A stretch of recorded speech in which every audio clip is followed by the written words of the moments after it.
Okay, let's continue on with our exciting Percy Jackson. Chapter 14, I Become a Known Fugitive. I'd love to tell you I had some deep revelation on my way down, that I came to terms with my own mortality, laughed in the face of death, etc. The truth, my only thought was, ah! The river raced toward me at the speed of a truck. Wind ripped the breath from my lungs. Steeples and skyscrapers and bridges tumbled in and out of my vision. And then flub, boom! A whiteout of bubbles. I sank through the murk, sure that I was about to end up embedded in 100 feet of mud and lost forever. But my impact with the water hadn't hurt. I was falling slowly now, bubbles trickling up through my fingers. I settled on the river bottom soundlessly. A catfish the size of my stepfather lurched away into the gloom. Clouds of silt and disgusting garbage, beer bottles, old shoes, plastic bags swirled up all around me. At that point, I realized a few things. First, I had not been flattened into a pancake. I had not been barbecued. I couldn't even feel the chimera poison boiling in my veins anymore. I was alive, which was good. Second realization, I wasn't wet. I mean, I could feel the coolness of the water. I could see where the fire on my clothes had been quenched, but when I touched my own shirt, it felt perfectly dry. I looked at the garbage floating by and snatched an old cigarette lighter. No way, I thought. I flicked the lighter. It sparked. A tiny flame appeared right there at the bottom of the Mississippi. I grabbed a soggy hamburger wrapper out of the current, and immediately the paper turned dry. I lit it with no problem. As soon as I let it go, the flame sputtered out. The wrapper turned back into a slimy rag. Weird. But the strangest thought occurred to me only last. I was breathing. I was underwater and I was breathing normally. I stood up, thigh deep in mud. My legs felt shaky. My hands trembled. I should have been dead. The fact that I wasn't seemed like, well, a miracle. I imagined a woman's voice, a voice that sounded a bit like my mother's. Percy, what do you say? Thanks. Underwater, I sounded like I did on recordings, like a much older kid. Thank you, Father. No response. Just the dark drift of garbage downriver, the enormous catfish gliding by, the flash of sunset on the water's surface far above, turning everything the color of butterscotch. Why had Poseidon saved me? The more I thought about it, the more ashamed I felt. So I'd gotten lucky a few times before. Against a thing like the chimera, I had never stood a chance. Those poor people in the arch were probably toast. I couldn't protect them. I was no hero. Maybe I should just stay down here with the catfish, join the bottom feeders. Thump, thump, thump. A riverboat's paddle wheel churned above me, swirling the silt around. There, not 5 feet in front of me, was my sword, its gleaming bronze hilt sticking up in the mud. I heard that woman's voice again. Percy, take the sword. Your father believes in you. This time I knew the voice wasn't in my head. I wasn't imagining it. Her words seemed to come from everywhere, rippling through the water like dolphin sonar. Where are you? I called out. Then through the gloom, I saw her, a woman the color of the water, a ghost in the current, floating just above the sword. She had long billowing hair and her eyes, barely visible, were green like mine. A lump formed in my throat. I said, Mom? No, child, only a messenger.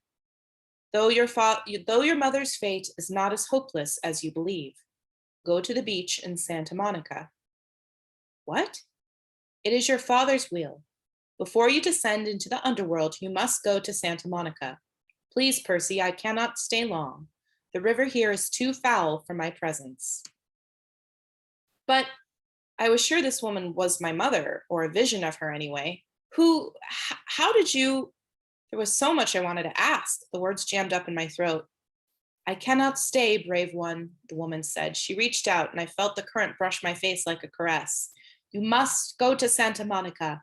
And Percy, do not trust the gifts. Her voice faded. Gifts? I asked. What gifts? Wait! She made one more attempt to speak, but the sound was gone. Her image melted away. If it was my mother, I'd lost her again. I felt like drowning myself. The only problem, I was immune to drowning. Your father believes in you, she had said. She'd also called me brave, unless she was talking to the catfish. I waded toward Riptide and grabbed it by the hilt. The chimera might still be up there with its snaky fat mother waiting to finish me off. At the very least, the mortal police would be arriving, trying to figure out who'd blown a hole in the arch. If they found me, they'd have some questions. I capped my sword, stuck the ballpoint pen in my pocket. Thank you, Father, I said again to the dark water. Then I kicked up through the muck and swam for the surface. I came ashore next to a floating McDonald's. A block away, every emergency vehicle in St. Louis was surrounding the arch. Police helicopters circled overhead. The crowd of onlookers reminded me of Times Square on New Year's Eve. A little girl said, "Mama, that boy walked out of the river." "That's nice, dear," her mother said, craning her neck to watch the ambulances. "But he's dry." "That's nice, dear." A news lady was talking for the camera. "Probably not a terrorist attack, we're told, but it's still very early in the investigation. The damage, as you can see, is very serious. We're trying to get some of the survivors to question them about eyewitness reports of someone falling from the arch." Survivors. I felt a surge of relief. Maybe the park ranger and that family made it out safely. I hoped Annabeth and Grover were okay. I tried to push through the crowd to see what was going on inside the police line. "An adolescent boy," another reporter was saying. "Channel 5 has learned that surveillance cameras show an adolescent boy going wild on the observation deck, somehow setting off this freak explosion. Hard to believe, John, that that's what we're hearing. Again, no confirmed fatalities." I backed away, trying to keep my head down. I had to go a long way around the police perimeter. Uniformed officers and news reporters were everywhere. I'd almost lost hope of ever finding Annabeth and Grover when a familiar voice bleated, "Percy!" I turned and got tackled by Grover's bear hug, or goat hug. He said, "We thought you'd gone to Hades the hard way." Annabeth stood behind him, trying to look angry, but even she seemed relieved to see me. "We can't leave you alone for 5 minutes. What happened?" "I sort of fell." "Percy, 630 feet?" Behind us, a cop shouted, "Gangway!" The crowd parted and a couple of paramedics hustled out, rolling a woman on a stretcher. I recognized her immediately as the mother of the little boy who'd been on the observation deck. She was saying, "And then this huge dog, this huge fire-breathing chihuahua." "Okay, ma'am," the paramedic said, "just calm down. Your family is fine. The medication is starting to kick in." "I'm not crazy. This boy jumped out of the hole and the monster disappeared." Then she saw me. "There he is. That's the boy." I turned quickly and pulled Annabeth and Grover after me. We disappeared into the crowd.